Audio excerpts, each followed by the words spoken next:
கர்த்தராகிய இயேசு கிறிஸ்துவின் நாமத்தினாலே அன்பின் வாழ்த்துக்கள்.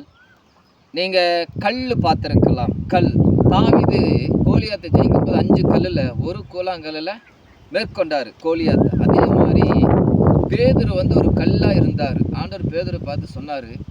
என்ன சொன்னார் தெரியுங்களா? கொஞ்சம் பாருங்க. அதாவது மத்தேயு 16வது அதிகாரத்தில் 18வது வசனம் சொல்லுகிறது. மத்தேயு 16வது அதிகாரம் 18வது வசனம் சொல்லுகிறது. வசனம் இப்படி சொல்லி பாருங்க. மேலும் நான் உனக்கு சொல்லுகிறேன், நீ பேதுருவாய் இருக்கிறாய். இந்த கல்லின் மேல் என் சபையை கட்டுவேன், பாதாளத்தின் வாசல்கள் அதை மேற்கொள்வதில்லை.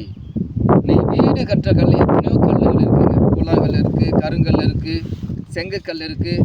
இப்படி கல்லுகளை பார்த்தீங்கன்னா நிறைய செங்கக்கல், கருங்கல், கூழாங்கல்லாம் பார்க்குறோம். இது ஒரு கல் இல்லைங்களா? பாறை இருந்தாலும் கல் உடைக்கும் போது கல்லாயிடும். அதே மாதிரி தான் மத்தேயு 21வது அதிகாரம் 42வது வசனம் சொல்லுகிறது. கவனிங்க. இயேசு அவர்களை நோக்கி, வீடு கட்டுகிறவர்கள் ஆகாதென்ற தள்ளின கல்லே மூளைக்கு தலை கல்லாயிற்று, அது கர்த்தராலே ஆயிற்று, அது நம்முடைய கண்களுக்கு ஆச்சரியமாக இருக்கிறது என்று நீங்கள் வேதத்தில் ஒரு காலம் வாசிக்கவில்லையாம். சொந்தம் பந்தத்தினால நீங்கள் ஆகாத ஒரு கல்லாக இருக்கலாம், கவலைப்படாதீங்க. மூலக்கல் எப்படி தலைக்கல்லாயிற்றோ அதே மாதிரி தான் தேவனுடைய பாதத்தில் நீங்கள் காத்துருங்க. கல்லா மாதிரி உங்களை ஒப்பு கொடுங்க. ஜீவனுள்ள கல்லா நீங்கள் ஒப்பு கொடுங்க. உங்கள் ஜீவாதிபதி எடுத்து பயன்படுத்துவார். நம்ம ஜெபிப்போம். கத்தாவே, இதை பார்க்குற கேட்குற ஒவ்வொருவருக்காக நன்றி செலுத்துகிறோம்.